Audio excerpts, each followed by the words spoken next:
Welcome to a very special presentation of the novel A Really Good Day by James Hosek. On its surface, it's a story about a remarkable round of golf. But if you're not a golfer, if you quickly change the channel, if you accidentally come upon a tournament on TV, I encourage you to listen anyway. It's a story about family and friendship. It's a story about redemption and second chances. It's a story about promises made and promises kept. It's a story about once-in-a-lifetime experiences. But most of all, it is one man's love letter to his family. That man was my brother, the author, James Hosek. Aside from being an amazing veterinarian, woodworker, gardener, husband, father, brother, son, and friend, he was a writer. Writers are often told to write what they know. And in this, his first book, he did that in more ways than I can count. It will make you laugh. It will make you cry. And it will make you stand up and cheer. So sit back and enjoy as Jim takes you on a fun, entertaining journey through 18 holes of golf and one man's really good day. Chapter 21, 16th Hole. Ellie panned her camera down the 16th fairway and zoomed in on the sand trap guarding the left half of the green. It's a fairly short par 4, she told Jason, but they definitely want their first shot to be on the right side of the fairway. It opens up about halfway down, and with this hole being downhill, it should be fairly easy to par. If I know Patterson, though, he's going for the birdie. Because he's tied? Jason asked off-air. No, because of the green. It's fairly flat, and if he gets a good chip shot, which we know he usually does, he can get it within a few yards of the hole. And Hanover? Jason asked. We'll have to wait and see. His approach tends to be inconsistent at best. Listen, we have about 50 markets on now. We're pretty much national, and the station says we're getting tons of calls asking what this tournament is about, and why they don't know who these two guys are. Aren't you telling them on the air? With people tuning in all the time, it's hard to keep them all up to speed. But I am getting a lot of comments on my commentary. Good comments? Ellie had a little caution in her voice. Of course. Mainly thanks to you and Freddie. That statistics geek back at the station? You know him? Yeah, he knows his stuff. Well, I couldn't be doing it without you. And to think, Ellie pointed out, you didn't even want to come here today. An hour or two when we were going to be back in the studio editing your 2.5 minutes of tape. I'll admit I misjudged the whole thing. Does that mean you'll be out golfing with my uncle soon? Let's not push it. Only 3 more holes, and I don't have any idea how this is going to turn out. It's already turned out magnificent, Ellie. Keep up the good work. You too, she answered. She turned her camera to the tee. Scott Hanover would get to go first this time. He was still smiling from the last hole. Where had that putt come from, she wondered. It was amazing, especially with him closing his eyes. It was like he was in a trance. The tiny leaderboard held aloft on a pole by some kid now had Hanover listed in the top position, although both golfers were now 9 under par. That would irk Patterson. Kenny Chase sipped at his coffee. Hanover had gone and tied the score. If only the lucky amateur had the sense to drop another stroke or two, Kenny wouldn't have to look. He pulled the ball from his inside jacket pocket. It was still wrapped in the butcher paper and sealed with a bit of masking tape. What's in the package? Asked the man standing in front of him. Nothing, Kenny said, a little too quickly. Is that Hanover's ball? He asked. Who are you? Keith Kelly. I'm a producer with USA Sports. You want to tell me what you found? I really don't. Keith cut him off. Don't lie, Mr. Chase. If you don't answer my questions, I'll be forced to speculate. You wouldn't want misinformation to get out, would you? I know you sent a diver to the water hazard on the 8th hole, and he pulled out a ball with a duck logo printed on it. The same kind of ball Scott Hanover is using. The ball he hit into the hazard this morning. I know you just returned from doing some tests. I know you used to check balls for the PGA. Now, Mr. Chase, do you want to answer my question or not?" Kenny didn't want to answer his question, but how in the world did he get all that information? He considered the options. If he went public with all he had, Bateman would fry him. If he answered Kelly, maybe he could get him to wait until he could tell Bateman himself the news. "I haven't finished my analysis yet." "You expect me to believe that?" He plunked the halved ball onto the table. "It's in there. I was about to do a visual inspection. The X-ray showed nothing obvious in terms of an illegal ball." "You had the ball X-rayed?" he asked. "Where?" "At a veterinary clinic. Sometimes you can see a distinct inner core that is consistent with a doped illegal ball. The best test is to put the ball in the club machine." "The club machine?" "It's a mechanical golfer. Hits any ball it tests with the same force so we can compare how far it goes. The PGA limits the distance allowed for balls when hit by the machine." "Then how can you tell?" "I had the ball cut in half. I'll visually inspect the material inside. Most balls have distinctive layers or colors. The doped balls have a material inside that is almost like a Super Ball." "You really haven't looked yet?" "No," answered Kenny. "I thought that if Hanover wasn't close, it wouldn't matter." "Well, it matters now," Keith added. Kenny slid the package toward himself and peeled the tape off. He unfolded the paper and looked at the two halves sitting side by side. He picked up the one without the duck logo and turned it over. The surprise on his face did not go unnoticed by Keith. "What is it?" he asked. Kenny pulled a pocket knife out of his pocket and unfolded a small blade, then dug at the material in the ball. "I'll be," he muttered. "Is it doped? Is Hanover using illegal balls?" "It can't be," he almost chuckled. "What is it?" demanded Keith. He turned his attention to the other half and scraped lightly at the duck logo. The yellow flaked off in streaks as he scraped, and slowly the word Wilson was visible. A little more work and he revealed titanium. "What's a titanium?" asked Keith. "A perfectly legal ball.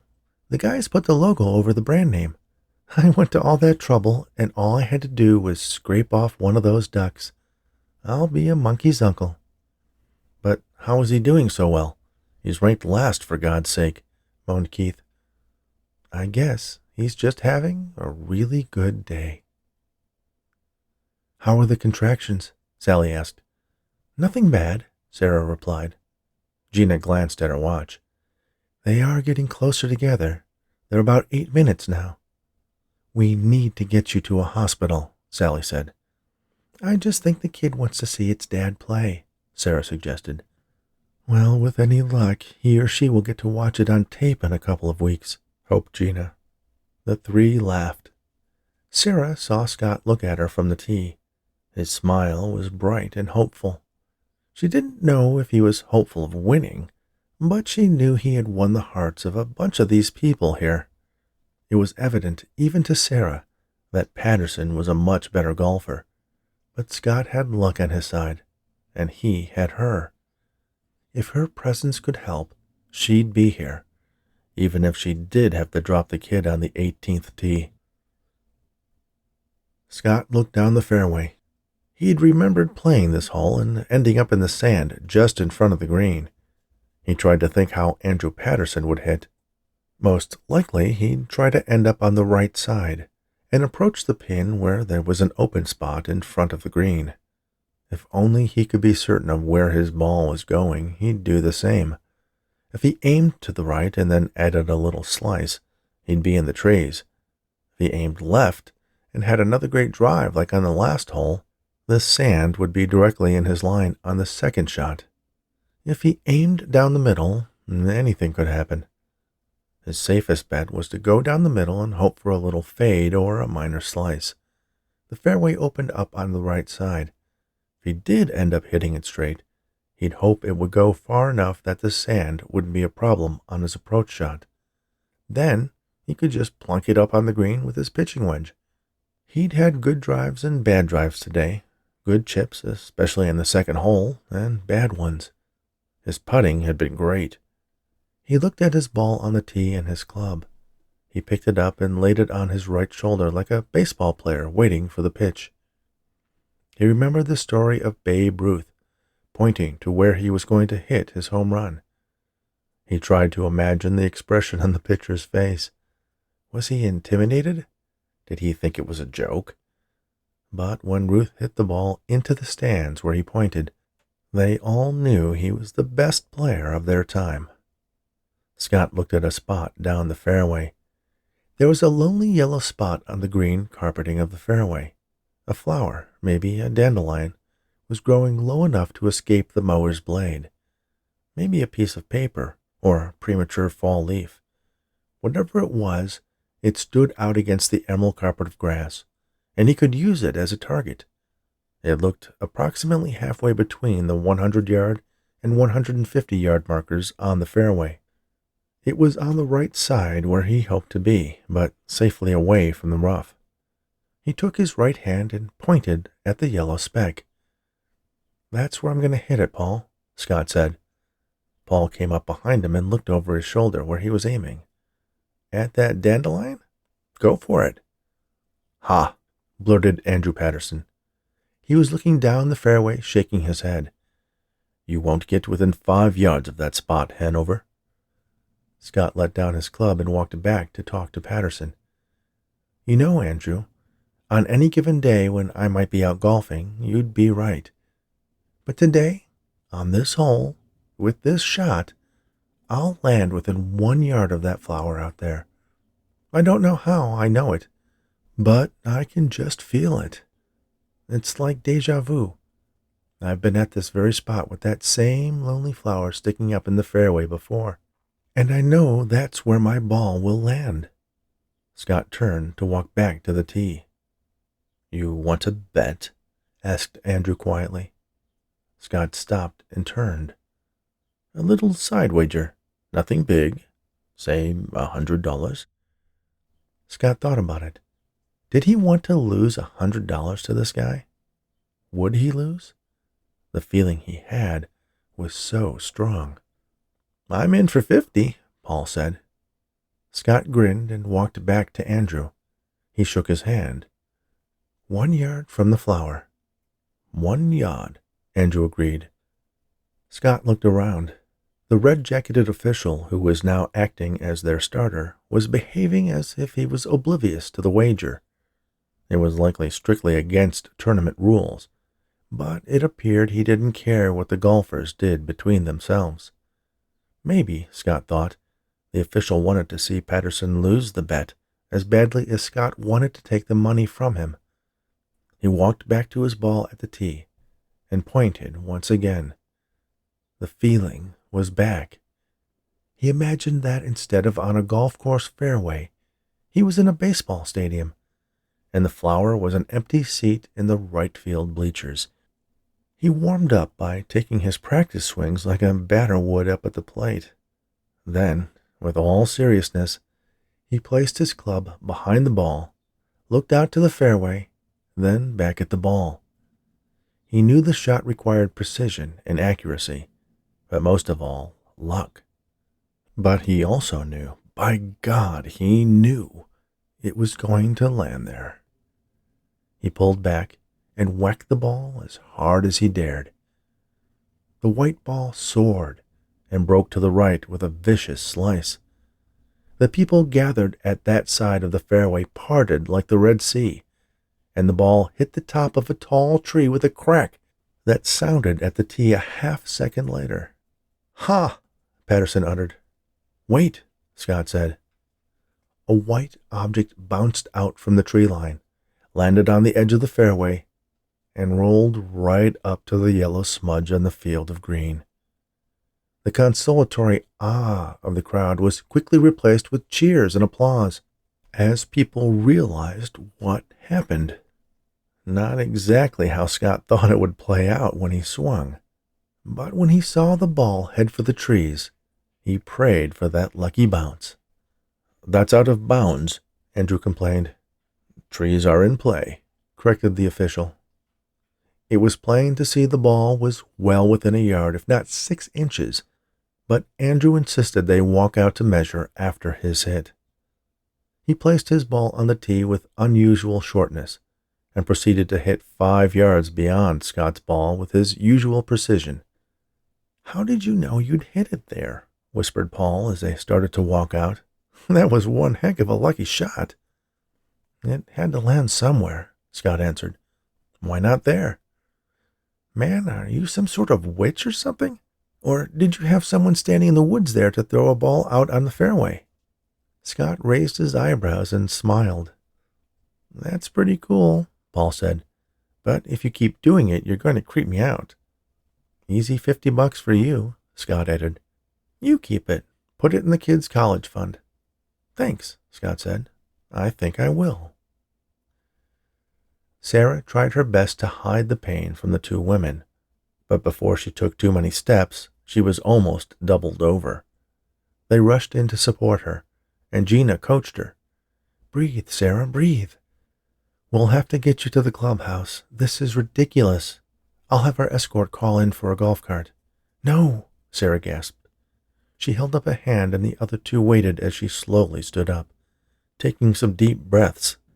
"It's over now. I'm fine between contractions, and any doctor would tell me to wait. It could be 12 hours or more before I have this kid." "Do you want to take that risk?" Sally asked. "It's not a risk. I want to see Scott play this out. I want to be with him at the end. If I go to the hospital now, he won't finish. I know him.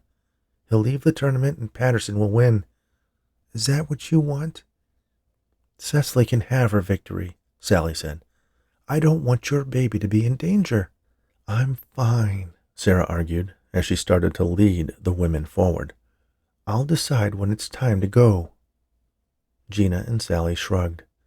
Sarah was probably right, and they likely had a long time before the baby would come. They'd defer to Sarah. They certainly wanted to see how things turned out as well, and both knew Scott would drop his clubs in an instant if he thought Sarah was going to have the baby now. They quickly walked to catch Sarah and locked their arms in hers, and they all 3 smiled. "It's neat how Scott's ball just bounced out of the trees like that," Sarah said.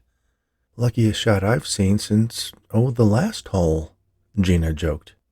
Their smiles turned to laughs. Andrew peeled a $100 bill off the outside of the dozen or so in his money clip and handed it to Scott, shaking his head the whole time. He walked silently back as Scott prepared for his second shot. A nice, perfect swing with his pitching wedge would put him on the green. "Any idea where this one is going?" Paul asked. "Haven't a clue," Scott told him. "How about in the hole?" "Sure. Then I'll know I'm dreaming." He took 2 practice swings and then stepped up to his ball. The tiny dandelion was 2 inches away. Scott stooped down, picked the small yellow flower, and searched the crowd. He found Sarah with Sally and Gina. He walked over to her and handed her the flower. He kissed her, and she hugged him. "How am I doing?" he whispered. "I'm sorry," said Sarah. "I've been watching that guy across the way pick his nose." They laughed. "I think you're doing wonderful. So does the baby." Scott looked down at her swollen belly, unaware of the contractions his future child was imposing on its mother. "Now go and play like a good boy," she insisted. Scott walked back to the ball and retook his practice swings to the annoyance of Andrew Patterson, and with his actual swing, placed the ball about 5 yards from the pin. The crowd applauded, and some cheered the shot. Scott turned and looked at the woods to his right. He stared at the thick-trunked oak tree that stood before him. "Thanks," he called out. The tree didn't respond, but Scott forgave it. Andrew stepped up to his ball and lined up his shot. He just needed to get a little closer than Hanover. He chopped at his ball, and it rose high and straight, bouncing 2 yards from the hole and sticking tight to the soft green. Excellent, he thought. Let's see Hanover sink his putt from 5 yards. He's got a mixture of luck and good shots that seem to alternate with each other, pointed out Joe Calkin. Ted Lang nodded in agreement. It's the bell curve. He's settled far to the left of average and doesn't want to move. He's got momentum both with his actual game and overlapped with some of the luckiest shots I've seen. I think that's the 3rd tree he's hit. If he were a pro, he'd be nowhere near 9 under at this point. He just keeps coming back. He just might win, Joe said. He had seen the look on Patterson's face when he handed the money over to Hanover. News of the side bet on the tee had spread quickly through the crowd. Joe was relieved that the officials didn't do anything about it. He just hoped he would get to see the same expression 50 times worse after this was all over.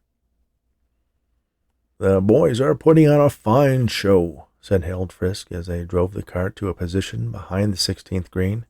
He glanced at his portable monitor. Look at that ball bounce out of the trees and right on the fairway. I wish my ball did that half the time I hit it into the trees. Heck, 1/10 of the time. Carl Bateman nodded in appreciation of the shot. This is going to do a great deal for the Northern Illinois Amateur Golf Association.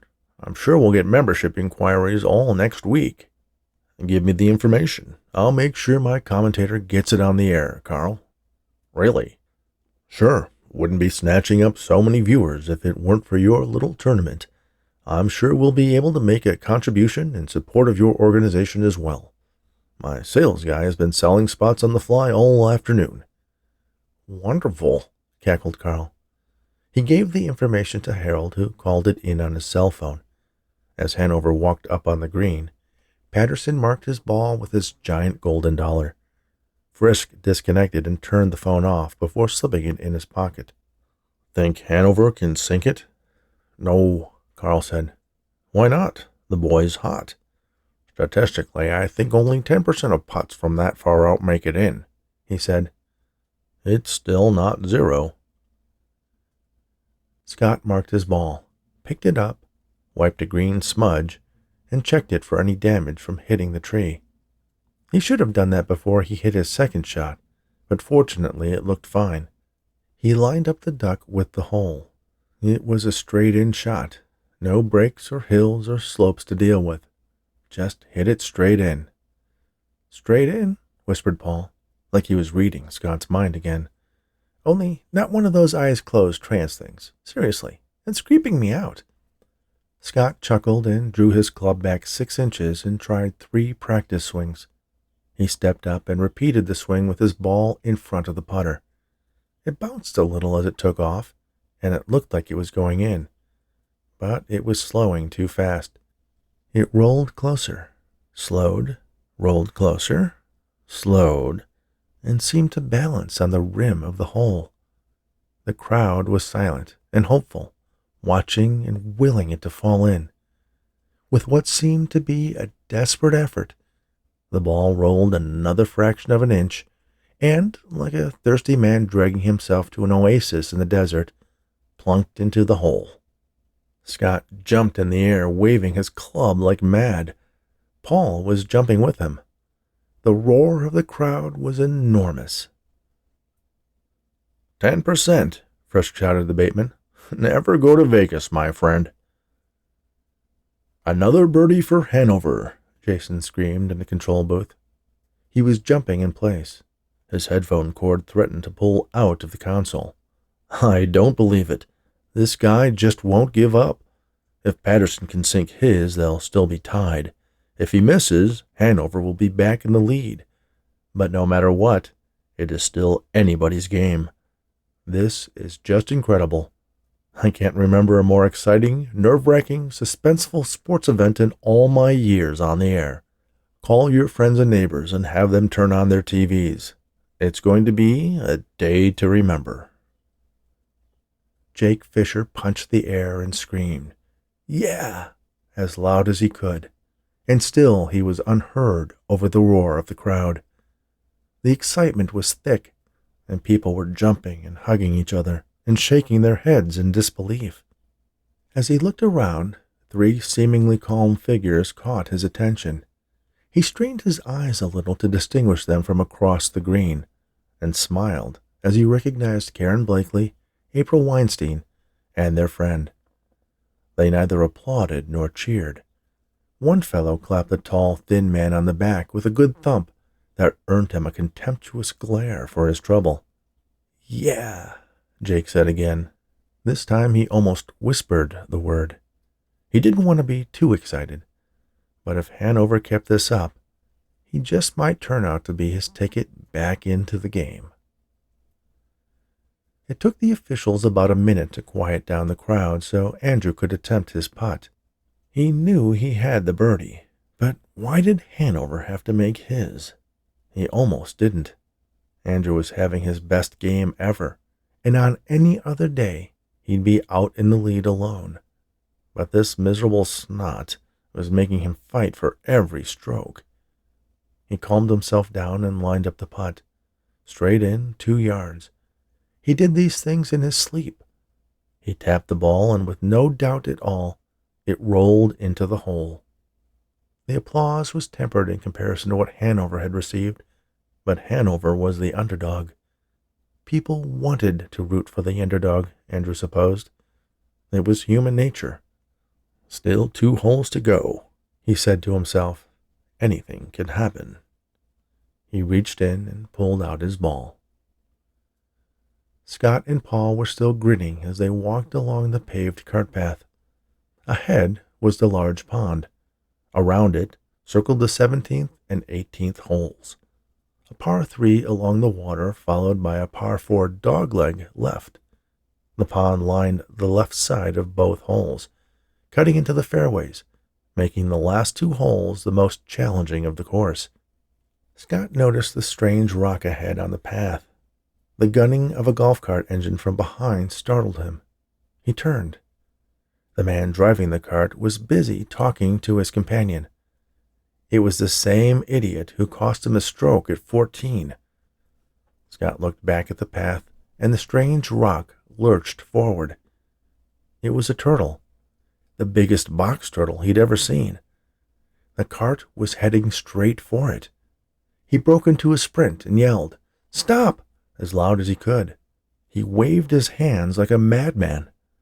The startled man in the red jacket gripped the steering wheel with white knuckles and jammed his foot on the brake pedal, the wheels screeching over the blacktop, smoking with the friction. Scott had reached the spot where the turtle was and reached out his hands to push against the front of the cart. The cart's momentum had all but dissipated in the melting rubber of the tires, and Scott barely had to touch the cart before it stopped. "What the heck are you doing?" asked the man, soaked in sweat. "Sorry," Scott said. "You didn't see him." "See who?" asked the other man in the cart. Scott bent down and grabbed the turtle's shell by the edges. He lifted it up for the men to see. "It would have made a pretty awful mess," Scott said. "A turtle?" asked the red-jacketed official. "Biggest box turtle I've ever seen," Scott told him. "You almost got yourself injured over a turtle?" Carl Bateman said in disbelief. "I wasn't thinking about getting hurt. Just didn't want the turtle to get killed," Scott answered. "I'll put him back in the water." The turtle had started to poke his head out from its shell. It was waggling his legs, trying to twist free from Scott's grip. The crowd lining the back area of the 17th tee parted as Scott walked toward the large pond. He placed the turtle on the edge of the water, and it pushed itself into the pond, sinking slowly into the murky depths. As he stood, the nearby onlookers started to clap. Just a few at the start, then more. "The duck saved the turtle!" yelled one clever chap. Scott smiled and waved as he hiked back up the embankment to the tee. Ellie was standing there with her camera, apparently broadcasting the whole episode to golf fans across America. Scott waved at the lens. "Hi, Mom," he shouted. He'd always wanted to do that.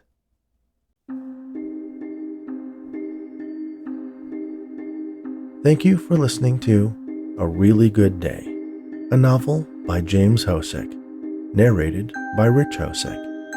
If you're interested in purchasing a hardcover edition of this story for yourself or a golfer in your life, visit gymbooks.myshopify.com. You'll get free shipping in the United States. You'll also get the complete audiobook and ebook editions with your purchase. And make sure to subscribe to the mailing list for updates about the upcoming release of his Doctor at Mystery series, cozy mysteries about a crime-solving veterinarian. Thanks again, and all the very best.